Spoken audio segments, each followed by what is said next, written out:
안녕하세요. 저는 양자내성암호연구단에서 진행하고 있는 여름학교에서 다변수 2차 식기반 양자내성암호에 관한 강연을 하게 된 국가수리과학연구소 암호기술연구팀 팀장 심경아입니다.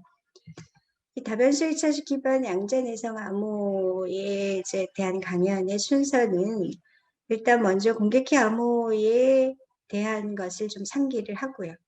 그리고 일반적인 양자내성 암호에 대해서 좀 살펴보고, 그 다음에 특별히 다변수 2차식 기반 양자내성 암호의 이제 개요와 그리고 어떻게 설계를 하는지, 그리고 설계한 양자내성 암호의 안전성 분석은 어떻게 이루어지는지, 그리고 안전한 파라미터는 어떻게 선택해서 구현하는지, 그리고 마지막으로 구현 공격에 대한 결과를 살펴보고자 합니다.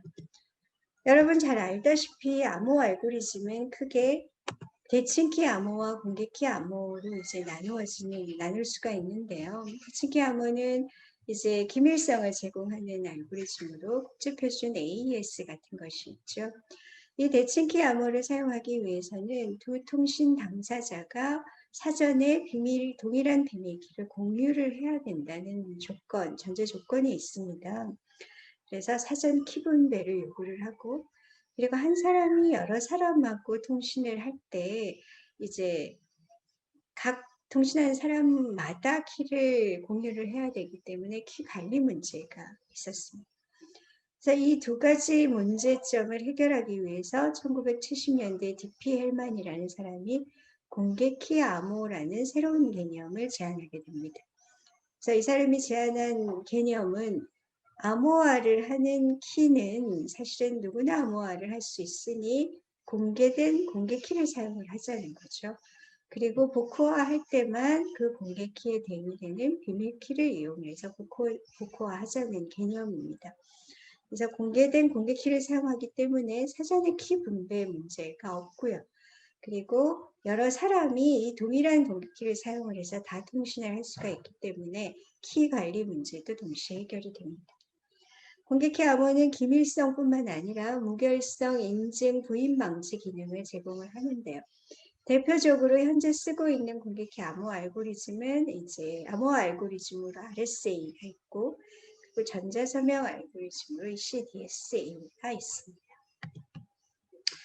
공개키 암호는 크게 세 가지 형태로 분류가 되는데요. 기밀성과 그리고 비밀키를 암호화해서 전송하는 기능을 제공하는 암호화 알고리즘이 있고, 그리고 이제 사이버 스페이스의 인감이라고 알려져 있는 전자서명 알고리즘이 있습니다. 이거는 사용자 인증, 무결성, 그래서 위변조 방지 기능이 있고 부인 방지 기능을 제공합니다. 그리고 이제 마지막으로 두 사람이 이제 똑같은 키를 공유할 수 있는 기능을 제공하는 키 분배 알고리즘이 있습니다. 그래서 이런 여러 종류의 공개키 암호가 사실은 전자상거래니 인터넷 뱅킹이니 이런 데서 굉장히 이제 필수적인 요소 기술로서 엄청나게 많이 사용이 되고 있는 그런 상황인 거죠. 그래서 공개키 암호를 설계하기 위해서는 사실은 트랩도어 원의 펑션이라는 것을 찾기만 하면 공개키 암호를 설계를 할 수가 있습니다. 그 개념에 대해서 조금만 설명을 하면 첫 번째 원의 펑션 일방향 함수라는 게 있는데요. 어떤 x에서 y로 가는 함수가 주어져 있을 때 x에 대해서 fx를 계산하는 것은 쉽지만 거꾸로 fx로부터 그 프리이미지 x를 계산하는 것이 어려운 함수를 얘기를 합니다. 대표적인 일방향 함수로 해시 함수가 있죠. 그러나 이제 이것으로부터 공개키 암호 알고리즘을 설계할 수는 없습니다. 왜냐하면 어느 누구 모든 사람들이 전부 fx로부터 x를 계산하는 게 어렵기 때문에. 그래서 이제 트랩도어 원웨이 펑션이라는 개념이 나오는데 원웨이 펑션을 가지고 있고, 그리고 적당한 트랩도어, 여기서 이제 비밀키를 얘기를 하죠. 그런 트랩도어를 가지고 있으면 fx로부터 x를 계산하는 것이 쉬워지는 그런 함수를 말합니다. 그래서 공개키 암호를 설계하기 위해서는 이런 조건을 만족하는 트랩도어 원웨이 펑션을 찾으면 가능해지는 거죠.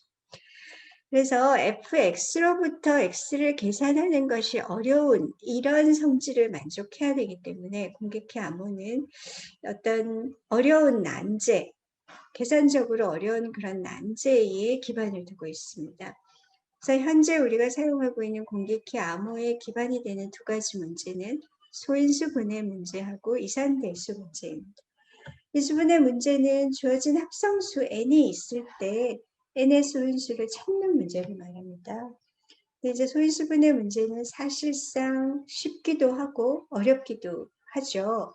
왜냐하면 작은 어떤 합성수가 주어져 있을 때는 우리가 암산으로도 얼마든지 소인수를 찾을 수 있고, 그리고 일정한 정도의 크기면 이제 컴퓨터 같은 걸 사용을 하면 소인수분해를 할 수가 있습니다. 하지만 합성수의 크기가 어떤 일정 이상 커지게 되면 현재의 모든 계산 능력을 다 이용을 해도 인수분해를 할 수가 없다라는 것이 알려져 있습니다. 그래서 컴퓨테이셔널 하드 프로블럼이라고 얘기를 하는 것이고요. 그래서 이산대수 문제는 어떤 요한체에서 주어진 g의 x승으로부터 이산대수인 x를 구하는 문제, 타원 곡선이라면 xp로 구어진 xp로 계산이 되어져 있는 어떤 q가 있을 때 이산대수 x를 구하는 문제가 어렵다라는 것이 알려져 있습니다. 그래서 현재 공개키 암호는 이런 수학적인 문제, 수학적으로 어렵다라고 알려져 있는 난제의 기반을 두고 있고, 이 난제가 만약에 풀린다면 공개키 암호도 깨지게 되는 그런 구조를 가지고 있습니다. 그러면 현재 우리가 사용하고 있는 공개키 암호도 이제 여러 가지 공격이 나오게 되는데요. 그 공격에 대해서 어떻게 대응을 해왔는지를 살펴보면, 사실은 RSA를 공격하고자 하는 이제 연구자들은 소인수분해 문제를 풀어주는 효율적인 알고리즘을 연구를 하게 됩니다. 그래서 오랜 시간 동안 연구를 하면서 점점 성능이 향상된 그런 알고리즘들을 이제 제안을 해왔고, 2012년도에는 어떤 1061비트의 특별한 형태의 합성수가 인수분해 됐다라는 결과를 얻었고, 그 이후에도 점점 효율적인 알고리즘들을 제안을 해왔습니다. 그러면 이런 공격에 우리가 어떻게 대응을 해왔었냐면, 공격이 나올 때마다 적당한 안전도를 계산을 해서 키 길이를 2배씩 늘려서 사용을 하게 됐습니다. 그래서 512비트 합성수를 쓸 때 공격에 대응하기 위해서 2배를 늘려서 이제 1024비트를 쓰고, 그리고 또 이제 공격의 여러 가지 이런 효율적인 알고리즘들에 대응하기 위해서 1024비트를 2048비트로 2010년도에 이제 변경을 해서 지금 현재 사용을 하고 있죠. 그래서 사실은 이렇게 키 길이를 2배씩 늘려가면서 오랫동안 계속 현재 사용하는 공개키 암호를 사용할 수 있을 거라고 추측을 해왔습니다. 그래서 이제 그 공개키 암호에서 사용하는 그런 인수분해 문제가 사실은 얼마나 어려운지 아니면 얼마나 쉬운지를 이제 찾아볼 수 있는 예가 있는데요. 이거는 이제 한 10년 전에 그 암호 학회 중에 이제 가장 저명한 크립토가 있는데, 그 학회의 이제 럼프 세션에서 외국에 있는 어떤 사람들이 이제 그때 다 1024비트 합성수를 쓰고 있던 상황이었는데, 이 사람들이 인터넷을 이용을 해서 한국의 어떤 초등학교에 들어가 봤더니 여전히 512비트의 합성수를 쓰고 있더라는 것을 발견했다는 거죠. 그래서 그 사람들이 거기서 쓰고 있는 512비트의 합성수를 클라우드, 계산 자원들을 이용을 해서 소인수분해한 결과를 발표를 했습니다. 그래서 이게 이제 512비트 합성수인데요. 굉장히 길죠. 이거를 이 두 개의 소인수의 곱으로 인수분해가 된다라는 거를 이 사람이 그때 당시에 클라우드를 이용을 해서 이제 소인수 분해에 성공을 하게 됩니다. 그래서 그때 뭐 아마존이라든가 뭐 이런 것들, 이런 클라우드를 이용을 하고, 그리고 알려져 있는 인수분해에 사용이 되는 알고리즘, 넘버필드 시브 같은 그런 것을 같이 이용을 해서 소인수 분해에 성공하게 되는데, 여러 가지 단계를 사용을 해서 이렇게 소인수 분해에 성공을 하는데 걸린 총 시간이 44시간이 걸렸고, 그리고 든 비용이 $241가 들었다고 그때 발표를 했습니다. 그래서 이게 이제 10여 년도 더 전의 일이기 때문에 지금은 이제 시간이 많이 더 단축이 됐을 거고, 만약에 계산 자원을 이용한다고 하면 더 싼 가격으로 인수분해 할 수 있을 거라고 생각이 되었습니다. 그래서 이제 이런 인수분해를 이용한 공격, 인수분해를 해결하려는 공격들이 점점 발전을 하고, 그리고 이제 그 공격에 대응하기 위해서 키기를 늘려서 이제 사용을 계속하고 있었던 상황인데, 1995년도에 이제 슈어라는 사람이 슈어 알고리즘이라는 것을 제안을 하게 됩니다. 이 알고리즘은 뭐냐 하면, 어떤 라지 스케일의 양자 컴퓨터가 개발이 된다면 그 양자 컴퓨터를 이용을 해서 소인수분해 문제와 이산배수 문제를 당식 시간 안에 해결해 줄 수 있다는 것을 이제 증명한 그런 알고리즘을 이제 제안을 하게 됩니다. 이 얘기는 뭐냐면, 양자 컴퓨터가 개발이 되고 나면 우리가 쓰고 있는 지금 RSA나 ECDSA 같은 공격해 암호 알고리즘들이 모두 실시간 안에 깨져서 사용할 수 없게 된다는 그런 얘기죠. 그래서 이제 공격해 암호, 현재 사용하고 있는 모든 공격해 암호의 붕괴를 이제 예고하게 됐다는 거죠. 근데 이제 이것을 처음에 제안을 했던 1995년 당시에는 이 공격들을 사실은 위협적으로 생각하지 않았습니다. 왜냐하면 양자 컴퓨터라는 것이 아주 먼 얘기라고 생각을 했기 때문이죠. 그런데 이제 뭐 몇 년 전부터 구글이나 IBM 이런 유수한 기업들에서 이제 대단한 예산과 인력 자원을 투자를 해서 양자 컴퓨터를 개발을 하고 있는 상황이고, 이제 어떤 10년 안에 양자 컴퓨터 시대가 개막이 될 거다라는 것을 이제 예상하고 있는 그런 상황인 거죠. 그래서 이런 양자 알고리즘으로는 아까 얘기했던 슈어 알고리즘 외에도 뭐 여러 가지가 있습니다. 그 중에 이제 대표적인 것이 그로버 알고리즘이라는 게 있는데요. 이 알고리즘은 검색 문제를 빠르게 해주는, 그래서 검색 문제의 복잡도를 이제 n에서 루트 n으로 향상을 시켜주는 그런 알고리즘입니다. 그래서 이것은 이제 예를 들어서 대칭키 암호나 해시 암호 같아, 해시 함수 같은데 이 그로버 알고리즘을 이제 사용을 하게 되면 복잡도가 반으로 줄게 돼서 원하는 복잡도를 달성하기 위해서는 제 키 길이를 2배로 늘려 사용을 하게 되면 이 그로버 알고리즘에 대한 공격은 대응이 가능하게 됩니다. 그래서 우리가 아까 얘기했던 대칭키 암호는, 그러니까 우리가 지금 사용하고 있는 AES 128비트 안전도를 주는 AES는 현재는 128비트 안전도지만 양자 컴퓨터 이후 포스터 퀀텀 시큐리티 레벨을 계산을 하면 그로버 알고리즘이 적용이 돼서 반으로 뚝 떨어진다는 거죠. 그래서 이런 퀀텀 세팅에서 128비트 안전도를 주기 위해서는 AES 256을 사용을 해야 한다라는 얘기고요. 해시 함수도 마찬가지입니다. 그래서 지금 SHA-256 같은 것을 써야지 그로버 알고리즘을 적용을 했을 때 128비트 안전도를 준다는 거죠. 그나마 대칭키 암호하고 해시 함수는 키 길이를 2배씩 늘리면 이런 양자 컴퓨터, 양자 알고리즘을 대응할 수가 있지만, 아까도 얘기했지만 공격키 암호는 키 길이를 아무리 늘려도 이 슈어 알고리즘을 대응할 수가 없습니다. 그래서 모든 우리가 사용하고 있는 공격키 암호, RSA, DSA, ECDSA, DP-헬만, ECDP-헬만 이런 모든 것들이 깨지게 됩니다. 그래서 이제 양자 컴퓨터가 개발이 되면 이것들을 더 이상 사용할 수 없게 되기 때문에 이제 대안이 필요하다라는 얘기고, 그리고 이제 하나 알려져 있는 그런 다항식 시간 안에 풀어주는 양자 알고리즘은 격자 문제 중에 Principal Ideal Problem이라는 이 문제를 풀어주는 알고리즘이 있습니다.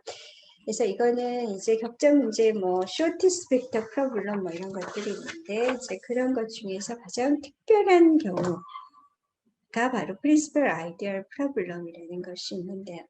이 문제에 이제 기반을 둔 암호 알고리즘이 2007년도에 영국 정보기관 GCHQ에서 솔리로끼라는 그런 이제 암호를 공격해 암호를 제안을 하게 됩니다.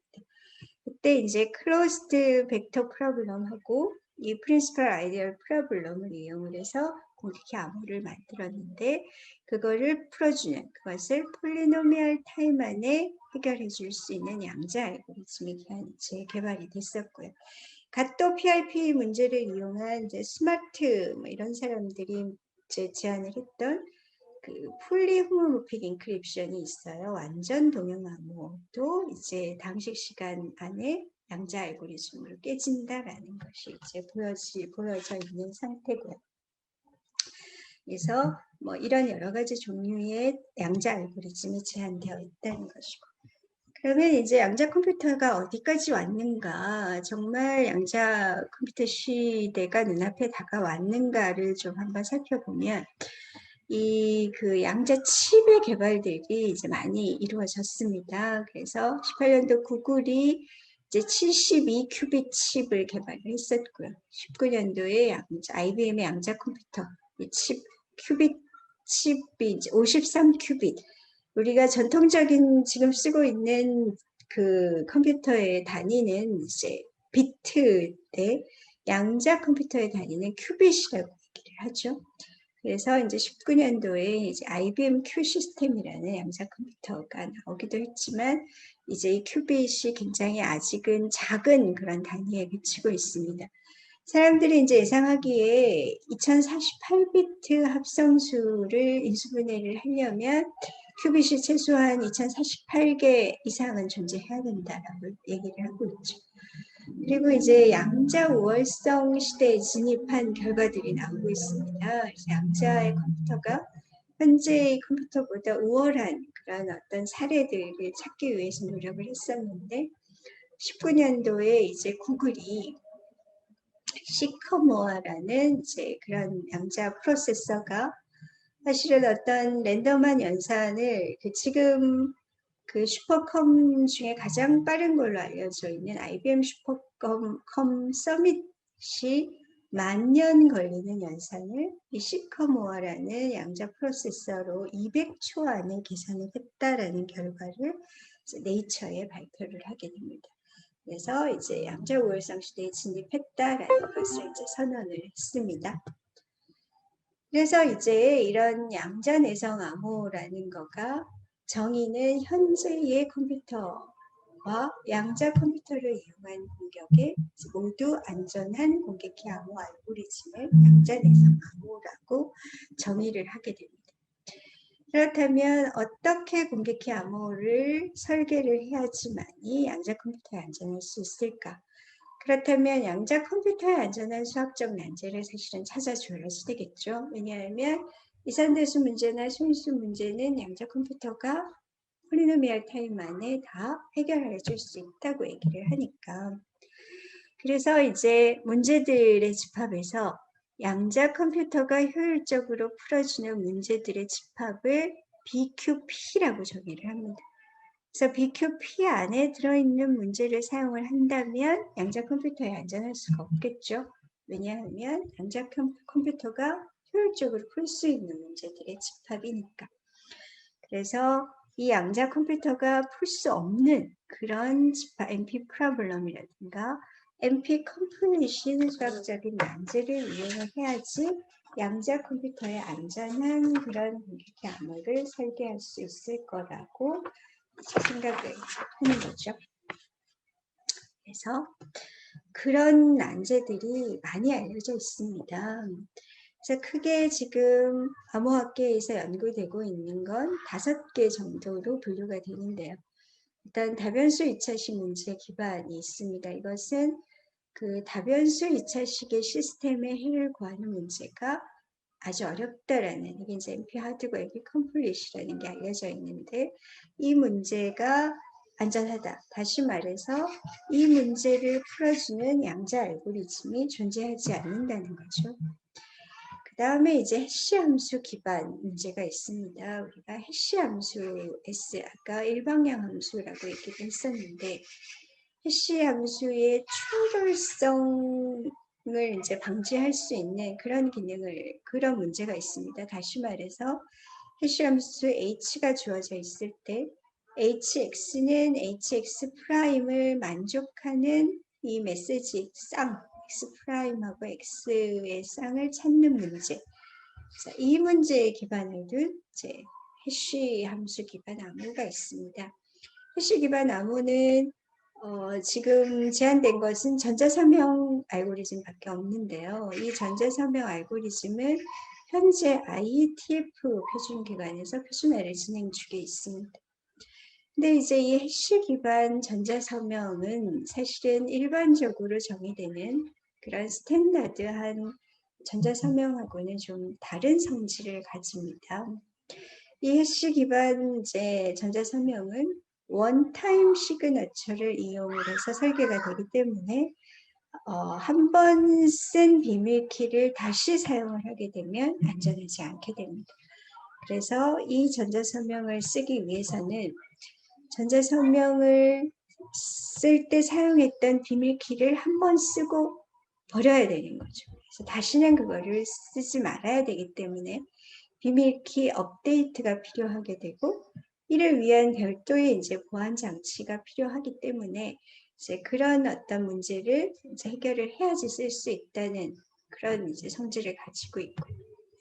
그리고 이제 격자 기반 문제는 사실은 굉장히 이제 여러 가지 암호 알고리즘을 설계하는데 많이 사용이 되는 인기 있는 그런 문제라고 할 수가 있죠.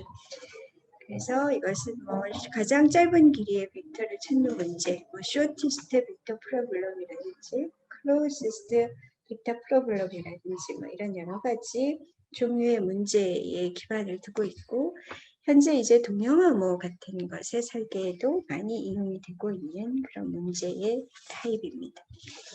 그 다음에 이제 가장 오랜 역사를 자랑하고 있는 코드 문제 기반이 있는데요.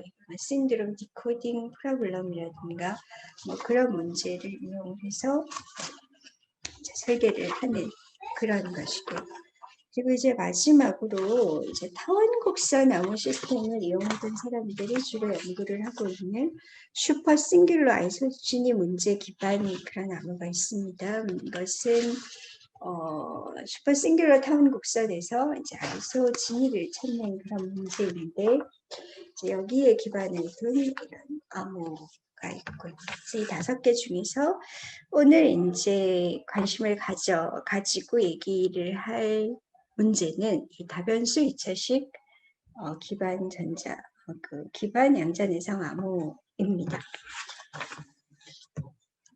그래서 이제 이 양자 컴퓨터의 이제 개발을 기준으로 그 공격키 암호도 새롭게 분류를 할 수가 있게 됩니다. 그래서 우리의 공격키 암호가 양자 컴퓨터 이전의 공격키 암호는 이제 현재 우리가 사용하고 있는 그런 암호죠. RSA하고 그리고 ECDSA 같은 전자서명, 그리고 이제 키 분배 알고리즘 이렇게 이제 정의가 될 수가 있는 거고, 그 다음에 이제 양자 컴퓨터가 기점으로 양자 컴퓨터의 안전한 포스트 퀀텀 크립토그래피라고 해서 약자로는 PQC라고 얘기를 하고, 그리고 우리가 우리말로 이제 부를 때는 양자 내성 암호라고 이제 부르게 되는 그런 이제 암호가 되는, 그래서 이 양자 내성 암호는 양자 컴퓨터의 안전한 수학적 난제에 기반을 둔 그런 공격키 암호를 의미하게 됩니다. 근데 이제 이 양자 내성 암호는 요새 이제 신문지상에서 많이 오르고 있는 양자 암호하고는 사실은 분리가 되어야 되는데요. 양자 암호는 양자 키 분배를 의미를 해서 이제 퀀텀 키 디스트리뷰션이라고 해서 QKD를 의미를 합니다. 이거는 양자 역학에 기반을 두고 하드웨어 기반으로 이제 설계가 된 건데요. 얘는 이 양자 암호를 사용을 하기 위해서는 이제 고가의 전용 하드웨어 장비가 필요합니다. 그래서 이제 그 양자 키 분배만을 위한 하드웨어 장비가 있어야 되고, 그리고 현재의 통신 채널이 아니라 전용 통신 채널 또한 필요하다라는 단점이 있고요. 그리고 광자의 민감성으로 인해서 에러가 발생할 비율이 높고, 그래서 이제 장거리 통신이 어려워서 이제 그 장거리의 통신을 하기 위해서는 이제 중간중간에 장비를 많이 놓아둬야 하는 그런 단점이 있는 거죠. 그리고 양자쿠 키분배는 이름에서부터 알 수 있듯이 이제 키분배 기능밖에 제공을 하지 않고요. 그리고 키분배를 그러니까 키 분류를 원하는 두 사람 간의 신원을 확인할 수 있는 이제 인증 기능이 없어서 중간자 공격에 취약합니다. 그래서 이를 해결하기 위해서는 별도의 보안책이 필요하게 되는 거죠. 그렇지만 이제 양자내성 암호는 소프트웨어 기반으로 이제 구현을 해서 사용을 할 수가 있고, 그리고 우리가 현재 사용하고 있는 장비나 현재 사용하고 있는 통신 채널에서 바로 적용을 해서 사용할 수가 있고요. 그리고 이제 키 분배 기능뿐만 아니라 암호화, 기밀성을 주는 암호화 기능하고, 그리고 전자서명 기능까지 모두 제공한다는 장점이 있다는 이제 것을 이제 장점이 있습니다. 그래서 이제 이 양자내성 암호의 국제 표준화 현황을 좀 살펴보면, 지금 미국의 이제 표준 기관이죠. 니스트에서 이제 2016년도에 차세대 암호인 양자내성 암호 공모 프로젝트를 시작을 했습니다. 그래서 이제 2017년도에 이제 그 제출을 마감을 했는데요. 그때 이제 제출된 공격기 암호 알고리즘이 한 82개 정도가 있었고, 그래서 라운드 1에서 62개 정도가 선정이 됐고, 그리고 라운드 2에서는 26개가 선정이 되고, 그리고 이제 최근에 라운드 3의 최종 후보로 이제 암호 알고리즘 캠이 4개가 선정이 됐고, 그리고 전자서명 알고리즘이 3개가 선정이 돼서 최종 7개의 양자내성 암호가 최종 후보에 선정됐습니다. 그래서 우리는 전자서명 알고리즘을 좀 살펴보면, 이제 3개의 알고리즘 중에 하나인 레인보우가 다변수 2차식 기반이고요. 그리고 팔콘과 딜리시움은 격자 기반 전자서명으로 선정이 됐습니다. 그리고 IETF에서 표준으로 지금 제정하고 있는 그런 양자내성 암호는 아까도 얘기를 했었지만 해시 함수를 이용한 전자서명 알고리즘을 지금 선정을 하고 있다고, 그러니까 표준으로 제정을 하고 있다고 얘기를 했었죠. 그래서 그것이 그 XMSS 그리고 이제 XMX의 멀티트리 버전하고 LMS 이런 것들이 지금 표준에 제정이 되고 있다는 거고, 아까도 이제 이거는 스테이트풀한 전자서명으로서 스테이트의 안전한 관리가 요구가 되고, 그리고 우리가 지금 쓰고 있는 전자서명은 얼마나 많은 전자서명을 생성을 해내도 제한이 없다는 성질을 가지고 있는데, 이 경우에는 서명 개수에 제한이 있다는 그런 이제 성질이 있습니다. 그래서 이거를 니스트에서도 표준을 추진 중에 있는 상황입니다. 그래서 사실은 이 해시 기반 전자서명을 이제 선호하는 사람들의 주장은, 이거는 사실은 다른 어떤 문제를 요구하지 않고 해시 함수에 관련된 그런 문제, 뭐 충돌성 문제라든가 세컨 프리 이미지를 찾는 문제라든가 뭐 요거에만 기반을 두고 있어서 굉장히 강점을 가지고 있다는 거죠. 왜냐하면 그런 문제가 깨지면 사실은 다른 문제, 아까 5가지 문제가 뭐 이제 4가지 문제가 더 있다고 했는데, 그런 모든 전자서명도 사실은 깨진다는 거죠. 왜냐하면 모든 전자서명이 전부 해시 함수를 이용을 하고 있기 때문에. 근데 해시 함수가 안전하지 않다면 그 전자서명들은 다 위조가 가능해집니다. 그래서 다른 문제가 아닌 오로지 해시에 관련된 문제에만 기반을 둔 해시 기반 전자서명 알고리즘이 가장 안전하다라고 이 사람들은 좀 생각하고 있는 입장이고요.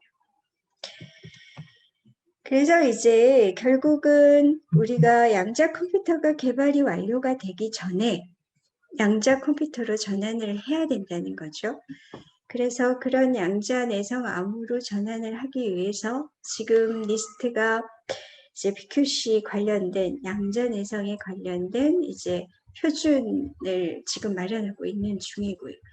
그래서 표준 공모를 시작을 해서 이제 2020년도에 3라운드 최종 후보까지 선정을 해서 그것의 안전성 검증 기간을 거친 다음에 이제 한 2022년에서 2024년까지는 니스트 PQC 이제 표준을 규정을 한다는 거죠. 그래서 이제 니스트에서는 그러니까 공격적인 그런 관점에서 RSA 합성수 2048비트가 한 2026년도에는 깨지지 않겠느냐, 뭐 이렇게 전망을 하는 거고. 그리고 이제 보수적인 관점에서는 한 2031년에 이제 2048비트 합성수가 깨질 거라고 예상을 하고 있습니다. 그래서 어쨌든 이런 보수적인 전망하는 이때까지는 사실은 이런 PQC 양자내성 암호 표준이 완전히 제정이 돼서 여기는 구현이 돼서 사용할 수 있어야 된다는 거죠. 그래서 양자내성 암호로 완전히 전환하는 데까지 한 7년에서 9년 정도 걸릴 거라고 이제 예상을 하고 있는 것이고. 그리고 이제 이게 사실은 뭐 기밀성 이런 것들을 위해서는 그러니까 현재 지금 기밀성을 위해서 암호 통신을 이루어지고 있는 암호문을 지금 저장을 해 놓으면 사실은 이제 후에 양자 컴퓨터가 개발만 되면 그게 다 해독이 되기 때문에 지금 저장하고 나중에 그런 깨는 그런 공격에는 다 안전하지 않다는 거죠. 그래서 이런 어떤 전환 과정이 반드시 필요하고 한 2031년도 이때까지는 양자 내성학으로 전환을 다 달성해야 된다라고 내다보고 있습니다. 그러면 양자 내성 암호로 전환하겠다고 선언한다고 해서 현재 사용하고 있는 공격기 암호를 다 그냥 한꺼번에 사용하지 않고 한순간에 양자 내성 암호로 전부 바꿀 수 있느냐 하면 사실은 그렇지가 않습니다. 그래서 이제 어떤 하이브리드한 두 개를 동시에 사용하는 그런 기간이 반드시 있어야 된다라는 거죠. 왜냐하면 백워드 컴패터빌리티를 만족을 해야 되기 때문에. 그래서 이제 어느 정도 기간까지는 우리가 쭉 이런 RSA, ECDSA 같은 현재의 국제 표준을 쓰고 있지만 이제 중간에 이제 두 개를 같이 사용하는 이제 하이브리드한 접근을 가지고 이제 동시에 사용하는 기간을 가지다가 이제 점점 PQC로 모두 전환을 하는 그런 어떤 이제 전환 계획을 세워야 한다라는 것이 이제 주장하는 내용들이고요. 그렇다면 이제 양자내성 암호가 어떤 것이고 그리고 양자내성 암호를 설계하기 위해서 양자 컴퓨터의 안전한 그런 수학적 난제가 어떤 것이 있고 그리고 양자내성 암호로 이제 전환을 하는데 여러 가지 필요한 이런 것들 그리고 그런 것들을 이제 좀 살펴봤는데요. 지금부터는 이제 다변수 2차식 기반의 포커스를 맞춰서 이것들을 이제 어떻게 설계를 하고 어떻게 안전성 분석을 하는지 거기에 대해서 살펴보도록 하겠습니다. 먼저 이제 다변수 2차식 기반 암호, 그러니까 MQ 암호라고 하는데요. 이 MQ 암호의 개요를 좀 살펴보도록 하겠습니다. 사실은 이제 우리 정보 이론의 아버지죠. 셔넌이 1949년에 이제 그런 얘기를 합니다. 사실은 어떤 좋은 사이퍼를 깬다는 거는 무슨 의미를 내포하냐면 굉장히 많은 수의 미지수하고 그리고 어떤 동시에 그만큼의 어떤 이큐에이션을 갖는 시스템의 해를 구하는 거하고 거의 같다. 그만큼의 어떤 계산량을 요구를 한다라는 것을 얘기를 했습니다. 그리고 이제 RSA가 그때 이제 많이 사용이 되면서 이제 어떤 그런 얘기가 이제 나왔냐면 RSA는 사실은 암호화 알고리즘 기준으로 굉장히 작은 그 공격키 스몰 엑스포넨트를 이용을 해서 암호화하는 데는 굉장히 빠르지만 반대로 복호화할 때는 속도가 굉장히 느리게 됩니다. 그래서 암복호화의 어떤 효율성, 속도의 비대칭성이 있었고요. 그리고 대칭키 암호 알고리즘하고 비교를 했을 때 굉장히 속도가 느리다는 그런 단점을 가지고 있었습니다.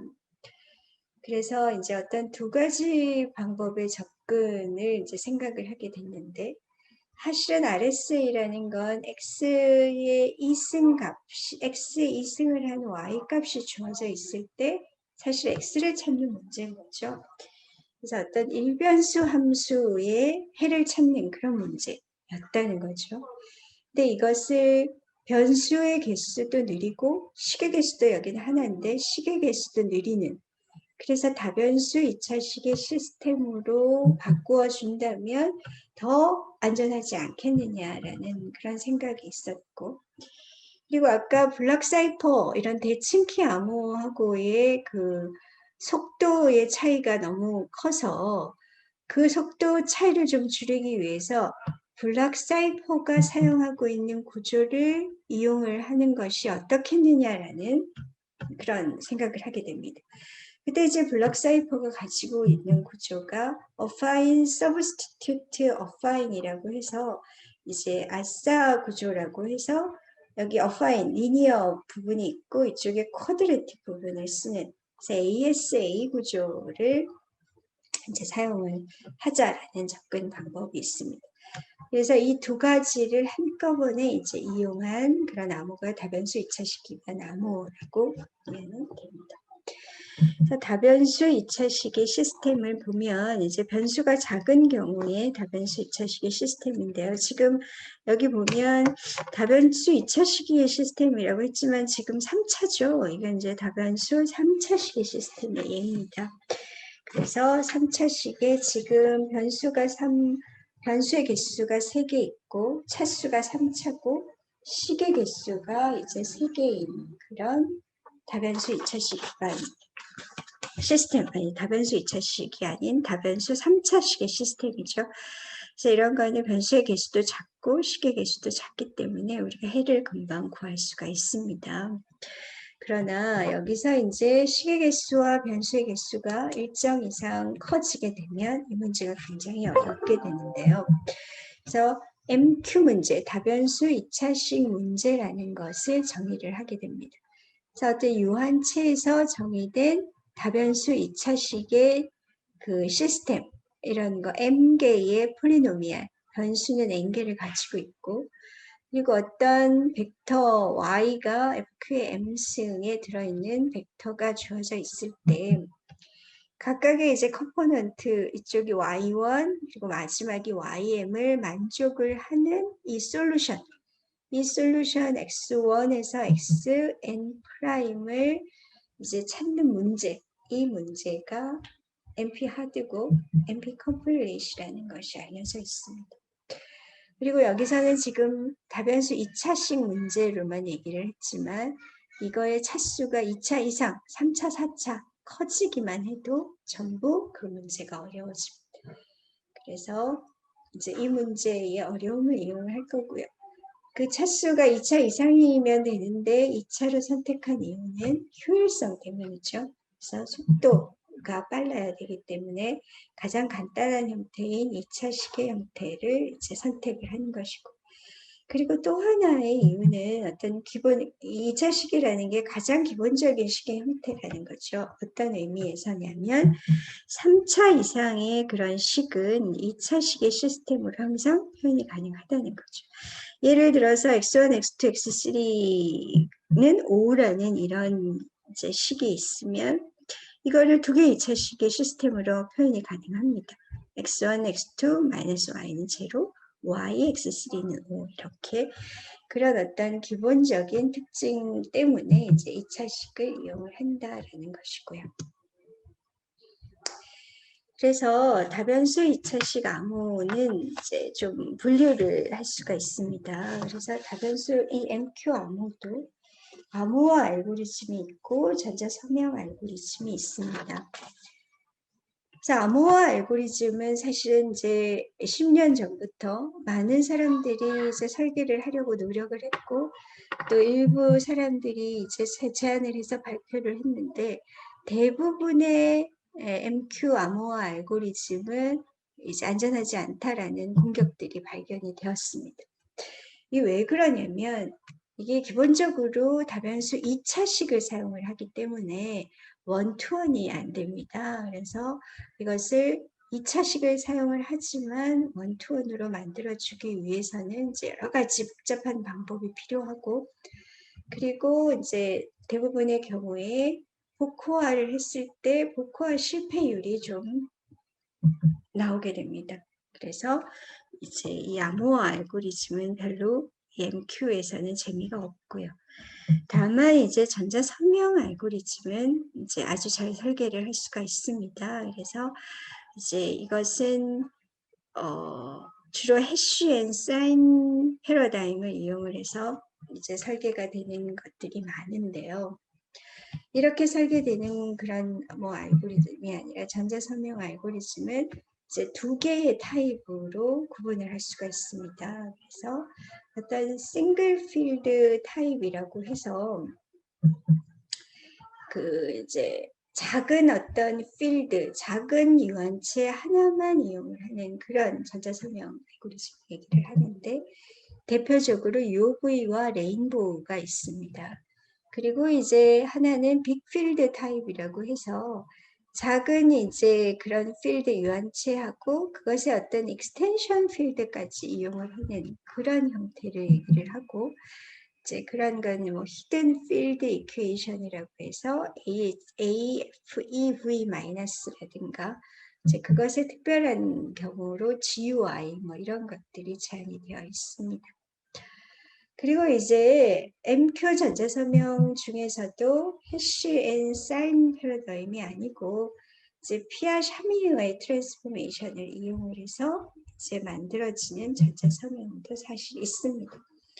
그것이 이제 유명한 MQTSS인데요. 이거는 그러니까 MQ 문제에 기반을 한 아이덴티피케이션 프로토콜을 이용을 해서 그리고 그 아이덴티피케이션 프로토콜에 피아샤미유 트랜스포메이션을 적용을 하게 되면 이제 전자 선명 알고리즘을 얻게 되는데, 이제 그거를 MQTSS라고 얘기를 합니다. 그래서 이것도 사실은 리스트 그 라운드 2까지는 선정이 됐었는데, 라운드 3에서는 이제 제외된 그런 전자 서명이고요. 그래서 이것의 특징은 사실은 굉장히 짧은 공격기와 비밀키를 가집니다. 우리가 대부분 양자 내성 암호는 현재 사용하고 있는 공격기 암호보다 이제 ECC나 ECDSA보다 키 길이가 굉장히 길고 서명의 길이도 아주 긴데, 얘는 ECDSA하고 비교할 만한 그런 정도의 공격키와 비밀키 길이를 가지게 됩니다. 그래서 아주 짧고요. 다만 이제 PR 샤밀러 트랜스포메이션으로 이제 전환을 하다가 보니 서명의 길이가 아주 길다는 그런 단점이 있습니다. 그러나 이제 우리가 해시 앤 사인 패러다임을 이용을 하는 이런 그 레인보우나 UV 같은 경우에는 공개키하고 비밀키가 아주 크다는 단점을 가지고 있지만 이제 서명의 길이는 굉장히 짧습니다. 그래서 ECDSA하고 비교할 만한 정도의 서명의 길이를 가지고 있고, 그리고 서명 생성하고 서명 검증 속도가 굉장히 빠릅니다. 근데 이 MQDS는 공개키 길이하고 비밀키 길이만 짧았지 서명의 길이도 아주 길고, 그리고 서명 생성하고 검증하는 속도도 아주 느리다는 단점을 가지고 있고, 그리고 이제 안전성 증명에서 장점을 가지고 있습니다. 여기서는 이제 그 어떤 MQ 문제로 리덕션을 이제 찾을 수가 있는데, 그러니까 그 unforgeability를 증명을 할 때 그 언포저빌리티 안전성이 MQ 문제의 랜덤한 인스턴스로 기착된다라는 걸 증명을 할 수가 있습니다. 근데 사실 레인보우나 UV는 사실 그렇지는 않거든요. 이때는 이제 MQ 문제가 어려우면 이제 위조 불가능하다라는 것을 증명을 할 수 있지만 이 MQ 문제의 인스턴스가 랜덤한 인스턴스가 아니라 어떤 특별한 그런 계산에 의해서 얻어진 그런 공개키로부터 유도되는 MQ 문제로 기착이 되기 때문에 이제 거기하고 다른 이런 좋은 특징, 좋은 장점을 가진다라는 것이 알려져 있습니다. 그래서 이제 우리가 살펴볼 건 MQ 암호 중에 제대로 된 암호 알고리즘은 없기 때문에 MQ 기반 전자서명 알고리즘을 중점적으로 살펴볼 예정입니다. 그래서 이제 암호 알고리즘하고 전자서명 알고리즘 뭐 다 알고 있는 사실이겠지만 이제 암호 알고리즘은 공개키로 암호화를 하고 비밀키로 복호화를 하는 거죠. 그래서 키 생성을 해서 공개키하고 비밀키를 생성을 한 다음에 공개키는 이제 공개가 되고 비밀키는 비밀리에 간직을 하게 되죠. 그러면 이제 공개키, 암호문을 만들고 싶은 사람은 공개키를 이용을 해서 이제 메시지를 암호화하게 되고 이제 그 암호문을 받은 사람은 이 공개키에 대응하는 비밀키를 가지고 메시지 앱을 복호화하는 것이 이제 암호문의 그런 알고리즘의 순서도고요. 전자서명 알고리즘은 암호화 알고리즘의 거꾸로입니다. 반대되는 거로 키 생성을 해서 공개키하고 비밀키를 생성을 해서 공개키는 공개를 하고 비밀키는 이제 비밀 간직을 하게 되는데요. 그러면 전자서명값 생성은 우리도 이제 비밀키를 가지고 있는 사람만이 서명을 생성할 수 있어야 되니까 비밀키를 가지고 메시지 M에 대한 전자서명을 생성하고요. 그러면 이제 메시지 M하고 전자서명값을 갖고 있는 사람이 이제 복호화가 아니라 전자서명값을 검증하는 거죠. 그래서 검증하는 그런 어떤 알고리즘을 돌려서 이제 유효한지 유효하지 않은지를 이제 판정을 하게 되는 그런 것이 바로 전자서명 알고리즘입니다. 그래서 이제 다음에는 이런 MQ 전자서명 알고리즘을 도대체 어떻게 설계를 할 수 있는지 그 설계의 가장 핵심적인 중앙함수라는 게 있는데 그 중앙함수를 어떻게 찾아낼 수 있는지에 대해서 이제 살펴보도록 하겠습니다.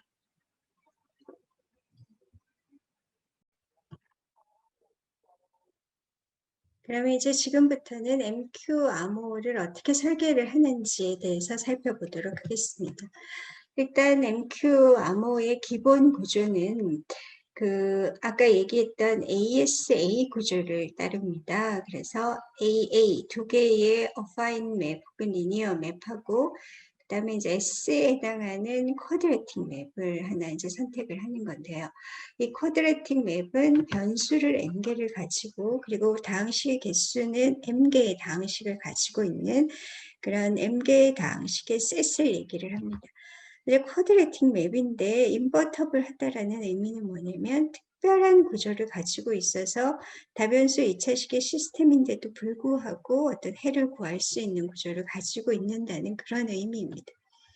그리고 이제 두 개의 인버터블한 리니어 맵을 얘기를 하는데요. S는 F의 M에서 F의 M으로 가는 M by N 매트릭스라고 생각하면 되고 T는 F의 N에서 F의 N으로 가는 N 곱하기 N 행렬이라고 생각을 하면 됩니다. 물론 인버터블 해야 되고요. 그러면 이제 공개키는 이 세 개의 맵 S하고 FT를 합성한 형태로 계산이 됩니다.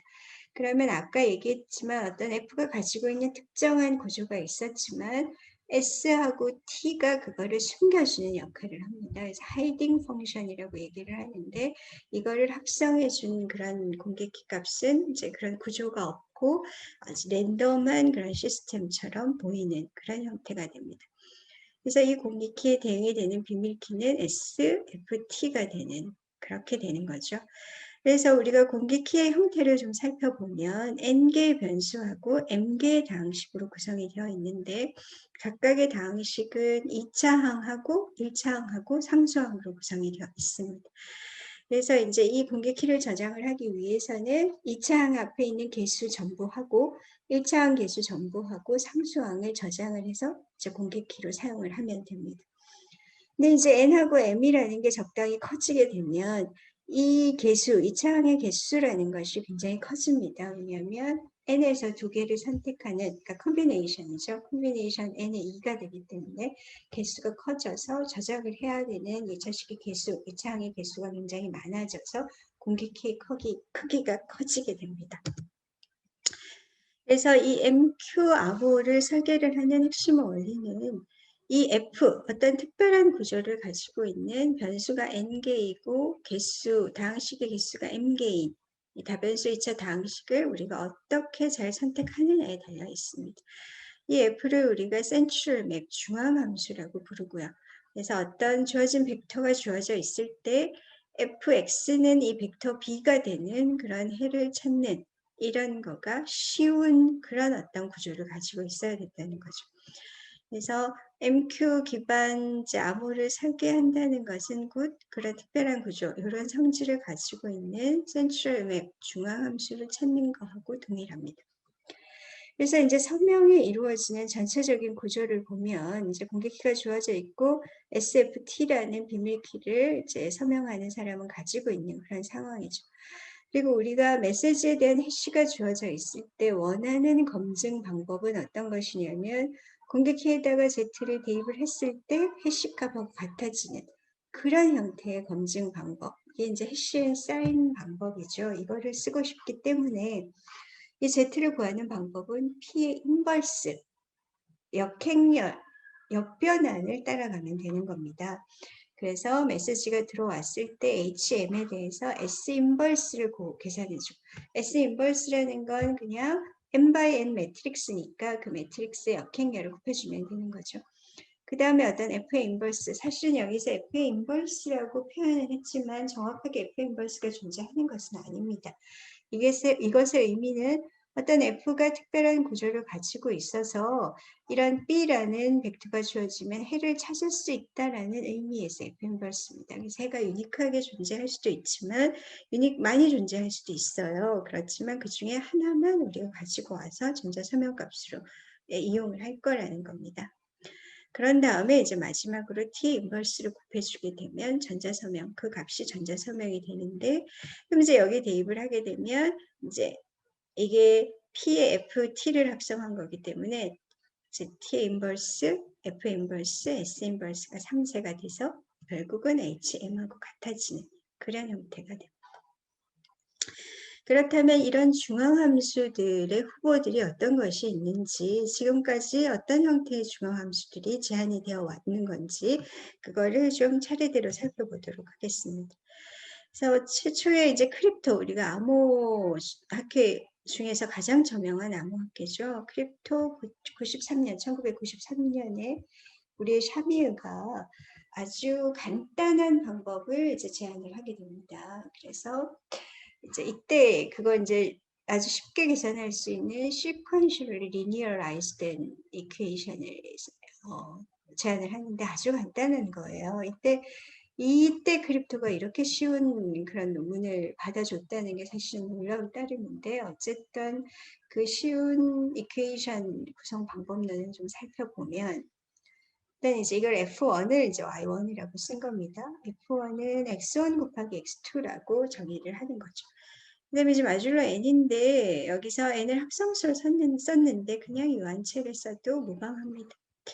그리고 y2는 앞에 나왔던 x1, x2 이외에 새로운 변수 x1이 등장하고 나머지는 앞에 나왔던 x1, x2에 대한 1차식, 리니어는 1차식을 의미를 하고 그리고 또 x1, x2에 대한 2차식, q는 2차식을 의미를 로 구성을 합니다. 새로 등장한 변수는 x3밖에 없는 거죠. 그래서 y의 i-1은 새로운 변수 xi가 등장을 하고 그리고 나머지는 x1에서 xi-1까지의 변수를 가지고 있는 리니어 x랑 xi 곱해주고, 그러니까 리니어하고 1차 xi가 곱해졌기 때문에 2차식이 되는 거죠. 그 다음에 마찬가지로 x1에서 xi-1을 변수로 가지는 2차식의 이제 덧셈으로 구성이 됩니다.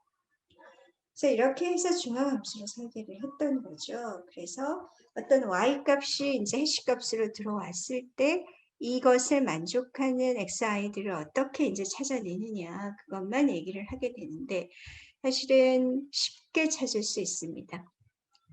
처음에 y1이라는 값이 이제 해시값으로 주어져 있으니까 x1 곱하기 x2가 y1이 되는 x1, x2를 한 개만 찾아내면 됩니다. 그래서 x1을 랜덤하게 선택을 해요. x1을 어떤 랜덤한 값으로 선택하게 되면 여기 y1에다가 x1의 인버스를 곱하면 x2를 구할 수 있죠. 그래서 첫 번째 식에서 x1, x2를 구하게 됩니다. 그러면 두 번째 식으로 넘어와서 두 번째 식의 새로운 변수란 x3밖에 없어요. 나머지는 모두 x1, x2로 구성이 되어 있으니까 우리가 구한 값을 여기다가 대입을 하게 됩니다. 그렇게 되면 상수가 되죠. 그러면 이제 이쪽으로 넘기고 앞에 여기 나오는 상수항의 인버스를 양쪽에 곱해주면 x3을 구할 수 있게 됩니다. 이렇게 리커시브하게 앞에서 구한 값을 뒤에 나온 식에다가 대입을 해서 새로운 변수의 값을 계산을 하는 그런 리커시브한 방법을 쓰게 되죠. 그렇게 되면 이제 쉽게 해를 구할 수가 있게 되죠. 그 다음에 이제 T 인버스, S 인버스 이런 거는 이제 계산을 해주면 되는 것이니까. 자, 이제 좀 더 간단하게 이제 예를 들어보면 이제 토익 이그젬플인데요. 간단하게 UV, 그러니까 간단하게 이제 이 두 개, F하고 T의 합성으로 생각을 하고, S는 이제 여기서는 아이덴티티 매트릭스라고 생각을 합니다. 그러면 중앙함수 F1, F2, F3를 여기가 하나 빠졌는데요. 어떻게 정의를 하냐면 이렇게 정의하는 거죠. x1, x2라고 정의를 하고, 두 번째는 이제 새로운 변수 x3이 나오고 x1, x2에 대한 1차 식을 곱해주고, 그 다음에 뒤에는 x1, x2만으로 이루어진 2차 식을 더해주는 거죠. 그 다음에 F3은 새로운 변수 x4가 등장하고, 그 다음에 x1, x2, x3으로 이루어진 1차식을 곱해주고, 그 다음에 나머지는 x1, x2, x3으로 이루어지는 2차식으로 더해주게 됩니다. 자, 이렇게 해서 우리가 중앙함수를 이제 정의를 해주면 해는 어떻게 구하냐면, 메시지 해시 값이 1, 1, 2로 주어져 있다고 가정을 합시다.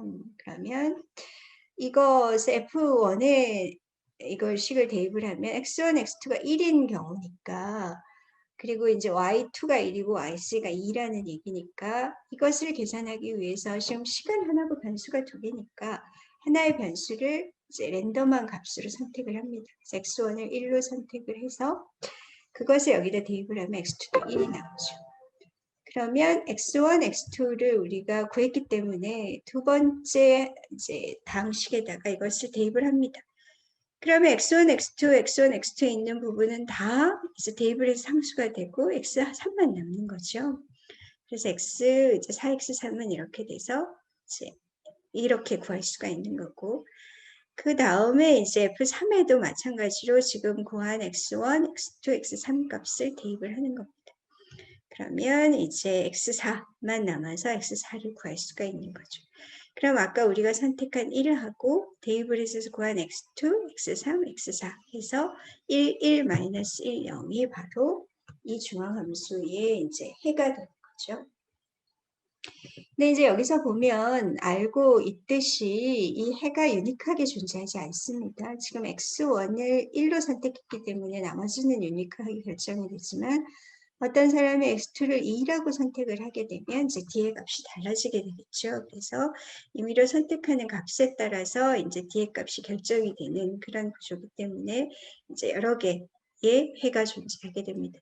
지금 이제 FQ에서 사실은 우리 유한체에서 이제 하는 경우지만 여기는 이제 평이상 이런 유한체가 아닌 지금 필드에서 계산을 한번 해봤고요. 그래서 이런 간단한 구조의 중앙함수가 제한이 되어 있었지만 이것은 사실은 안전하지 않다는 게 금방 밝혀졌습니다. 안전하지 않은 이유는 뭐냐면 사실은 2차 항이 너무 부족했다는 거죠. 첫 번째는 지금 변수는 x1, x2, x3, x4까지 있는데 F1에는 x1, x2밖에 일단 나타나지 않았고 그리고 2차 항도 딸랑 하나밖에 없죠. 그래서 이렇게 너무 그러니까 어떤 2차 항으로 이루어진 대칭 행렬의 그 랭크가 사실은 풀 랭크 정도를 가지는 충분한 그런 2차 항을 가져야 되는데 너무 2차 항이 부족해서 사실은 안전하지 못하다라는 그런 공격이 나왔습니다. 그래서 모든 다항식이 충분한 2차 항을 포함되어야 한 2차 항을 가지고 있어야 된다라는 그런 이제 교훈을 남기고 깨졌습니다. 그리고 이제 사람들이 굉장히 대수기하에서 사용했던 어떤 툴 같은 것을 이용해서 중화함수를 설계해 볼 수 있지 않을까 많이 고민을 했습니다. 그래서 대수기하에서 이제 나오는 테임 트랜스포메이션이라는 것을 이용을 하는데 잡기에르 폼이라고 해서 어떤 형태냐면 이런 형태입니다. y1을 처음에 그냥 x1이에요. 그냥 1차식으로 놓은 거죠. 2차 항이 없어요. 아예 여기는. y2는 1차 항 더하기 2차 x1에 대한 2차식을 더했고 y3는 새로운 변수 x3에다가 x1, x2에 대한 2차식을 더했습니다. 그리고 yi는 이제 새로운 변수 xi의 1차 항에다가 그리고 x1에서 xi-1까지의 변수를 갖는 2차식을 더해준 거죠. 이거 아까하고 사실은 비슷하죠. 아까하고 비슷하지만 이게 이제 계산을 할 때 여기가 다 1차 항이기 때문에 아까보다는 좀 더 효율적으로 계산할 수 있다는 그런 장점은 있습니다. 하지만 해를 구하는 방법은 같죠. 그래서 처음에 y1, y2, y3 이 부분은 이제 해시 값으로 어떻게 이제 주어지는 값이기 때문에 주어지면 x1은 결정이 됩니다. 그래서 그거를 y2에다가 집어넣어 이쪽 두 번째 식에다가 집어넣으면 y2도 주어져 있고 이쪽이 다 x1에 대한 2차식이기 때문에 상수항이 돼버리죠. 그럼 이쪽을 2항만 하게 되면 x2를 구할 수가 있습니다. 나머지도 마찬가지고. 그렇기 때문에 이제 쉽게 구할 수 아까보다 더 빠르게 서명을 그러니까 해를 구할 수가 있지만 여기서는 이 창이 이렇게 늘어나고 있고 게다가 첫 번째 다항식은 어떤 이차도 가지지 않고 있어요. 그래서 아까 같은 경우에도 꼴랑 하나 가졌어도 위험했지만 하나도 없기 때문에 이것은 안전하지가 않습니다. 그래서 마찬가지로 이거가 2차 항이 너무 부족하다라는 것이 원인이 돼서 안전하지 못했다는 것이 이제 밝혀진 거고. 그래서 이런 식의 비슷한 맵이 이제 트라이앵귤러 맵이죠. 그리고 DTM 이런 것들이 제한이 되어졌고요. 이거 example도 아주 간단합니다. 그래서 중앙함수 F1, F2, F3를 어떻게 정의하냐면 첫 번째는 X1이고 두 번째는 그냥 X2에다가 X1에 대한 2차식 그리고 세 번째는 새로운 변수 X3에다가 X1, X2에 대한 2차식을 더해주게 되면 중앙함수가 구성이 되는 거죠. 그러면 이제 메시지 해시값이 112로 주어졌다고 하면 x1이 1이니까 x1은 그냥 1로 결정이 돼 버린 거죠. 그 다음에 두 번째 식에서의 값이 이제 1이 되는 그런 x2를 찾으면 되니까 x1을 대입을 하게 되면 x2를 구할 수 있고 F3에서는 마찬가지로 x1, x2에다가 앞에서 구한 x1, x2를 대입을 하면 x3을 계산할 수 있습니다. 그러면 1, -2, -9라는 해를 금방 구할 수가 있죠. 이제 앞에하고 다른 것은 이때는 해가 유니크하게 결정이 된다는 겁니다. 왜냐하면 첫 번째 식에서 x1이 유니크하게 결정이 됐기 때문에 뒤에도 이제 거기에 따라서 유니크하게 결정이 돼서 이거는 유니크하게 해가 존재하는 경우고 앞의 경우는 여러 개 많은 그런 이제 해가 존재를 하는 경우입니다. 그래서 많이 존재해도 사실은 한 개만 찾으면 돼요. 그래서 검증식을 만족하는 한 개만 있으면 충분하고. 그래서 이것도 마찬가지로 2차식이 아주 부족했기 때문에 안전하지 못하다는 게 알려져서 굉장히 많은 어떤 충분한 정도의 2차항을 가지고 있도록 설계해야 된다라는 이제 교훈을 또다시 상기시켜 주는 거죠. 그리고 이제 이런 방법 말고 이렇게 리커시브하게 앞에 나온 값을 뒤에 대입을 해서 새롭게 나온 변수의 이제 답을 구하는 이런 방법이 이제 가장 쉬운 방법 중에 하나입니다. 그러나 이제 그것이 안전하지 못하니 이제 다른 종류의 이제 방법을 제안을 한 것이 있는데 이것은 조금 색다릅니다. 이건 어떤 거냐면 이게 이제 다변수 2차식 시스템의 해를 구하는 사실은 알고리즘이 있긴 있어요. 이제 뭐 여러 가지 알고리즘이 있는데 그 중에 가장 효율적인 게 어떤 그로브노 베이시스를 이용한 그런 알고리즘입니다. 그래서 그 알고리즘을 이용을 하면 이게 식의 개수하고 변수의 개수가 작은 경우에는 그루브너 베이시스를 이용을 해서 이제 빨리 효율적으로 해를 찾을 수가 있습니다. 다변수 2차식의 시스템이라도. 다만 이제 m하고 n이 적당히 커지게 되면 너무 어려워서 그루브너 베이시스 아니라 뭐 그것에 할아버지가 와도 구할 수가 없다는 그런 거죠. 그래서 어떤 작은 이제 변수의 개수하고 작은 식의 개수의 경우에는 이 해를 구해주는 알고리즘이 있으니 그 알고리즘을 이용해 보자라는 아이디어입니다. 그래서 그 중앙함수의 다항식을 어떻게 선택하냐면 이렇게 선택합니다. 이제 여러 가지 지금 L개의 층이 있도록 구성을 하는 건데요. 그래서 첫 번째는 변수의 개수가 R개고 식의 개수가 R개인 다항식을 선택을 합니다. 그래서 어떻게 그냥 2차 다항식으로 랜덤하게 선택을 하는 거죠. 그러면 충분한 2차식을 가지게 우리가 구성을 할 수가 있습니다. 이게 두 번째는 변수를 그 다음에 R개만큼 더 느립니다. 그래서 이번에도 U가 변수가 U1에서 U의 2R까지. 그래서 그렇게 가지고 식의 개수는 여전히 R개인 이런 랜덤한 이제 2차 항이 아주 풍부한 그런 다항식, 2차 다항식으로 찾고 마지막 L번째도 이제 그렇게 다항식을 구성을 합니다. 그런 다음에 이제 해를 어떻게 찾냐면 해를 이렇게 찾아요. 처음에서 이게 변수의 개수가 R개고 식의 개수가 R개인데 그게 작아요. 그래서 그로브너 베이시스를 돌려서 그로브너 베이시스 알고리즘을 돌려서 해를 찾는 거죠. 근데 해는 찾을 수가 있지만 이걸 찾는데 굉장히 오래 걸립니다. 뭐 효율적이라고 하지만 실제로 구하는데 이제 계산을 해보면 R이 9개일 때 식의 개수가 9개고 변수의 개수가 9개일 때 해를 구하는데 걸리는 시간이 한 9초 정도 걸리더라는 거죠.